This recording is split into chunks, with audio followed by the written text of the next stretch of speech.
cuenta que yo soy una mujer de campo porque yo soy de Cacahual y nada, la vida de campo no me era ajena. Estudié física y electrónica, así siempre fue mi pasión dar clases. Cuando llegué a la secundaria que descubrí entonces esa asignatura, me enamoré de ella y siempre supe que iba a ser profesora de física y electrónica, eso yo no tuve ninguna duda. Se busca una mujer tan fiel a sus amores como a la libertad y a mis canciones. Se busca una mujer tantas veces juzgada, acusada de musa, apasionada. Se busca una mujer que desatada se busca.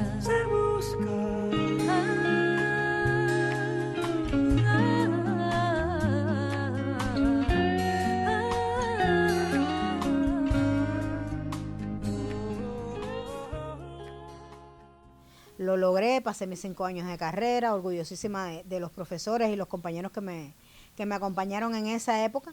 Empecé a ejercer la especialidad, empecé a dar clases, siempre en preuniversitario, en Ceballos 5. Ahí estuve alrededor de 7 cursos dando clases, hasta que, bueno, pasé al sistema empresarial. Primeramente me abrió las puertas la empresa Darté, y pasé a trabajar en Intermar y ahí aprendí un poco el tema de lo que era realmente ser un comercial en una empresa.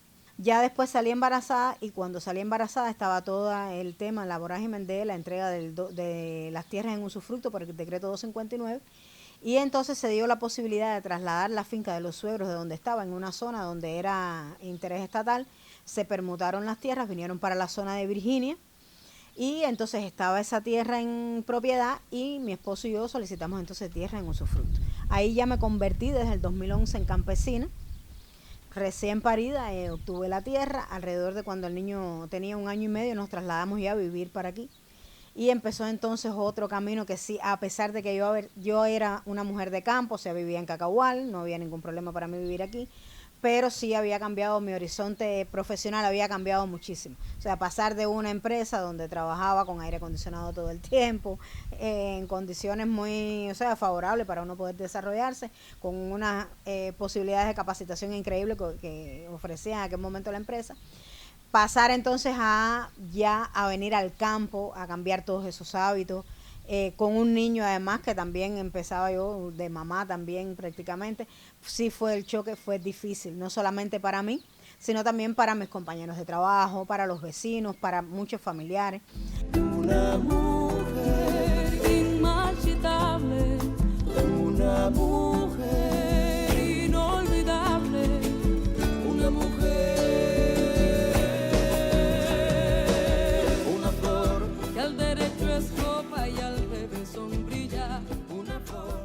Aunque sí es verdad que siempre conté con el apoyo fundamental de mi papá, de mi hermana y de mi mamá. Siempre me apoyaron, no me cuestionaron. Y entonces nada, pues así fue el cambio. No fue forzado, fue porque yo quería, o sea, no me sentí obligada, nadie me obligó. Lo hice porque quise. De hecho, había venido con un compromiso, o sea, yo voy para el campo hasta que el niño empiece preescolar y no fue así. Cuando el niño empezó preescolar, ni el propio niño se quería ir de aquí. Volvimos a Ciego por la necesidad del niño de la escuela, pero ya casi ni hacíamos vida ahí en Ciego. Todo el tiempo tratábamos siempre de venir a dormir para acá.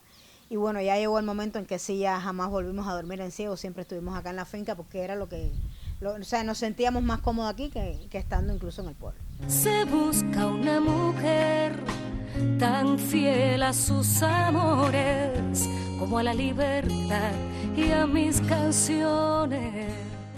Yo le tenía un miedo horrible a las gallinas. O sea, yo no podía ver las gallinas y logramos tener aquí, no sé, 250 gallinas. Los puercos para mí era una cosa que yo las veía en fotografía. Tuve que empezar a echarle comida a los puercos. A veces la gente se reía y dice, ya Maite aprendió a echarle sancocho a los puercos. Bueno, sí, logré aprender a echarle sancocho a los puercos. Y realmente cuando me empecé a involucrar un poquito más en las actividades estas cotidianas de la finca, empezaron a prosperar un poquito más, porque entonces era toda la responsabilidad sobre mi esposo, sobre Israel, todo el tiempo, o sea, todo lo que era la agricultura era de él, y entonces yo era más a las labores domésticas. Pero cuando a la medida que yo me fui y empecé a involucrarme en esas actividades, creo que empezamos como que a dividir las tareas y empezamos a prosperar un poquito más. Creo que eso fue importante, o sea, que yo decidiera no solamente haber venido para el campo, sino haberme involucrado en las tareas del campo.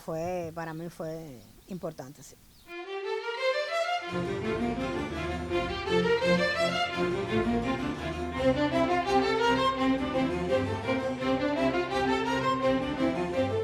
Realmente la familia de mi esposo fue fundamental en eso. La familia de mi esposo produce queso desde 1906, que podamos demostrar documentalmente.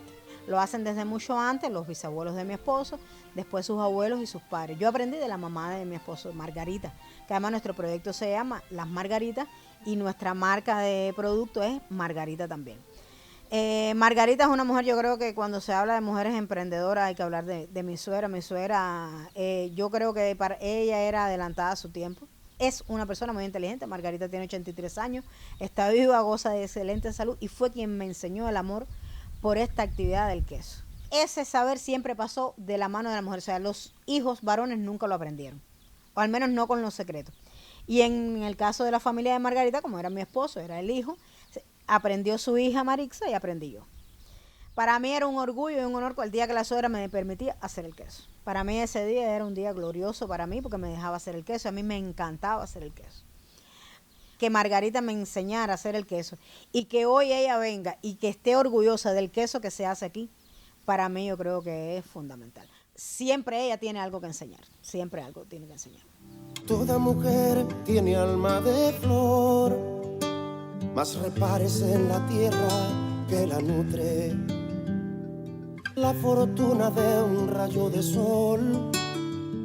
Nosotros somos independientes del Sistema Electroenergético Nacional y somos una familia que nos gusta trabajar por el rescate de las tradiciones. A principios de la revolución, el comandante Fidel creó un movimiento de maestros queseros donde cogió un grupo de jóvenes y le dio la posibilidad de estudiar qué sería en diferentes países de Europa y en Latinoamérica. Ese movimiento vino con mucha fuerza a Cuba y hubo un momento donde la ganadería fue muy floreciente y se hacían alrededor de 1000 tipos de quesos en Cuba. Ese movimiento, con el pasar de los años y por las situaciones que ha pasado Cuba, donde se ha deteriorado tanto la ganadería, se ha ido perdiendo en el sentido de que han ido falleciendo estos maestros queseros, se ha ido perdiendo la capacidad productiva de quesos en Cuba debido a, por supuesto, el objeto social que tiene la industria láctea en Cuba. Y entonces nosotros no pretendemos incrementar en grandes volúmenes la ganadería, pero sí estamos trabajando por mantener el movimiento de maestros queseros y por garantizar la continuidad del conocimiento que existe en Cuba de la producción de queso. Se busca una mujer que desacata, se busca.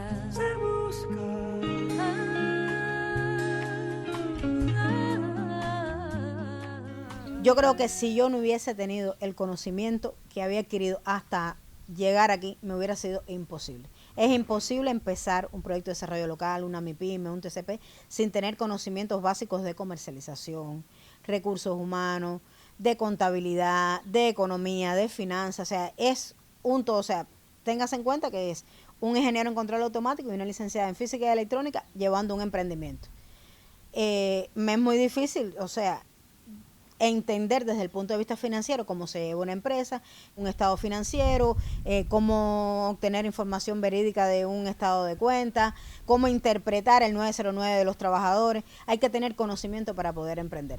O sea, creo que nunca va a sobrar lo que hayamos aprendido de otros momentos, nunca va a sobrar. Siempre es importante capacitarse. Yo le doy muchísima importancia a la capacitación y haber dejado ese mundo y haber empezado en este nuevo mundo que es el emprendimiento con esta pequeña fábrica de queso, creo que fue para nosotros importante haber tenido el conocimiento anterior. Esa mujer con alma de flor lleva dentro en la raíz tal fortaleza, ni con sangre la caló el pavor. Le va a dar un consejo a una mujer que viene de un mundo tan patriarcal como es la ganadería. O sea, la ganadería es un mundo absolutamente de hombres, aparentemente, pero en Cuba existen mujeres ganaderas muy, muy emprendedoras y muy conocedoras de su labor. A mí me rodean mujeres que ordeñan, que pastorean, que trasladan la leche, esas mujeres. Que no hay que cogerle miedo a ninguna labor. No hay tareas de hombres, no hay tareas de mujeres. Sí creo que es mucho más bonito tal vez que el hombre ordeñe y la mujer haga el queso, pero no hay que tenerle miedo a nada. Yo puedo ordeñar, puedo hacer el queso, puedo pastorear las vacas, yo recojo el ganado, yo no tengo ningún miedo. Lo que no se puede es tener miedo. Y que el no existe. O sea, no, para mí no existe no, y cuando me dicen que no, yo digo es ahí y por ahí voy. Le parto para arriba a lo que me digan que no, porque yo creo que ese va a ser el camino entonces. Se busca una mujer tan fiel a sus amores como a la libertad y a mis canciones. Se busca una mujer tantas veces juzgada, acusada de musa, apasionada. Se busca una mujer que